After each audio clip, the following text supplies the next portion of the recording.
lost 40 pounds as a woman under 5 feet tall in a healthy and sustainable way. And I mean 40 pounds, not 20, not 15, 40. And I did it without following a single piece of this like petite specific fitness advice that you're seeing all over the internet. So in this video, I'm going to break down for you why most of what gets labeled as petite fitness is really just a marketing term. And the three things that actually are different when you're petite, because there are some, it's just not the way that you're being sold. So if you've spent any time in the fitness content as a shorter woman, you've probably seen it, the petite fitness program, the petite workout plan, advice specifically designed for your body type. And look, I get why that exists. We are a market. Shorter women buying fitness content and products is a very real thing that happens. And I'm not saying that the people creating it have bad intentions necessarily.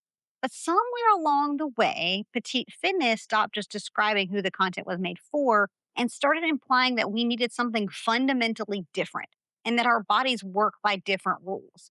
And that without special approaches, we're just going to spin our wheels forever. And that part's not true. I know because I did it that way. And the science underneath is the same for you, whether you're 5 feet tall or 5'10". So now here's where I want to be honest with you because I'm not going to tell you that there are zero differences. There are three real things that matter, but it's not because they're magic. It's just because of math. The first one is your calorie deficit. When you're petite, you burn less energy just by existing. And that's not an opinion, that's the laws of thermodynamics. My husband is 5'10" and around 200 and some odd pounds. His body requires significantly more energy to run than mine does. So the deficit that works for him is not a number that's going to work for me. And the second one is muscle. Building muscle matters for anyone losing fat.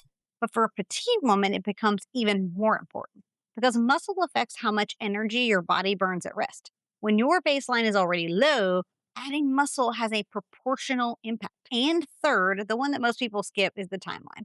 Because we're working in a smaller deficit, the weight just comes off naturally slower, which means you have to be smarter about it, a little more patient about not underfueling, because eating too little on a petite frame will stall you even faster. So let me break down the calorie piece because I think this is where a lot of the confusion lives. Your body has a total daily energy expenditure. So basically, how much energy that it uses in a day. And that number is based on your size, your weight, and how much muscle you have, and how active you are. And so when you're smaller, that number is just naturally lower.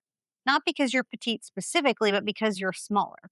It's the same physics that applies to everyone. So when a fitness creator tells you that you need 1,800 calories as your deficit number, they're probably not doing the math for a woman under 5 feet tall because that number is built around a body size that's likely not yours. This isn't a petite rule, though. It's just basic math and arithmetic. So here's what I did to lose 40 pounds. I figured out my calorie deficit based on my size, not a generic recommendation, my size. And I landed on around 1,300 calories. And then I built muscle consistently. And I stayed in that deficit long enough for it to work, which, because I am petite, did take a little longer than it would for someone who was probably taller than me. Hi, friend. So, editing Alexandria here because I realized as I was editing, I was like, I want to clarify, I want to make some more points that weren't super obvious. So, I want to just make sure that you don't hear me say you should only eat 1,300 calories if you are petite, because that's actually not what I'm saying at all. What I'm saying is that for me, when I initially did the weight loss transformation that I had, that was around the budget I was using, like 13 to 1350. And that's partly because of like how little muscle I had.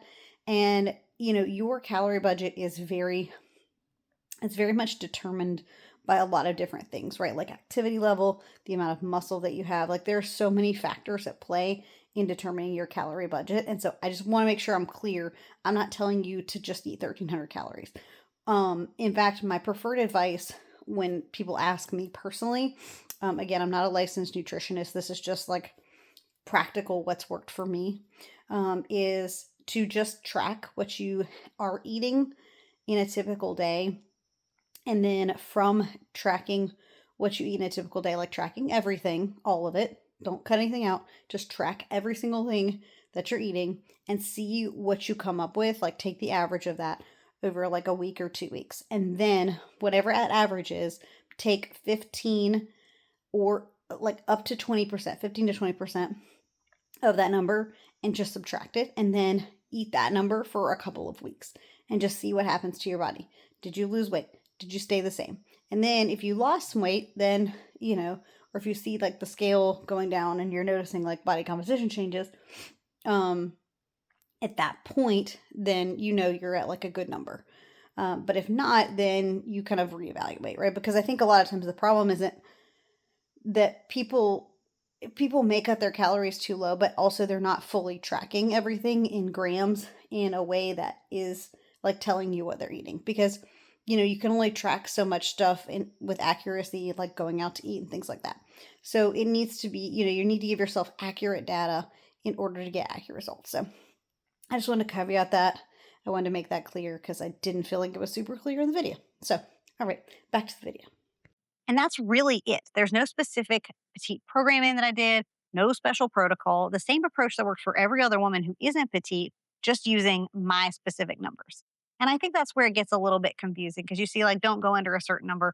And I still think that applies because I don't think you have to fuel well. You still can't underfuel, but you're not intended to live in a deficit for a long time. Deficits aren't supposed to be fun or comfortable, unfortunately. But I wasn't doing anything special or different just because I was smaller. I just did a different quantity. My deficit was smaller and my muscle building focus was higher. My timeline was longer, but the mechanisms themselves were actually the same. What I didn't do is wait until I found out something designed specifically for petite women before I actually got started. Because honestly, that belief would have kept me stuck longer than it needed to, like many of the others that I've dealt with. So here's where I land on petite fitness advice. The label isn't wrong. Shorter women are a real audience with real specific numbers that matter. But most of what gets sold to us under this label is just regular fitness advice with different packaging. And when it implies you need something fundamentally different before you can even start, that's where it stops being helpful and starts keeping you stuck. You don't need a petite specific protocol. You need accurate math for your body. You need to know your deficit will be smaller and that muscle matters proportionally more and that your timeline will probably be a little bit longer. And then you do the exact same things that everyone else does. They don't like deficits any more than you do. It's just with your numbers. The thermodynamics aren't different just because you're short, things like that. So if you want to go deeper on this and what it actually looked like for me, the deficit, the muscle building, what the timeline felt like, I'll link that here. And if you're done with fitness advice that isn't made for your actual body, stick around because that's what this channel is for. And until next time, bye, friends.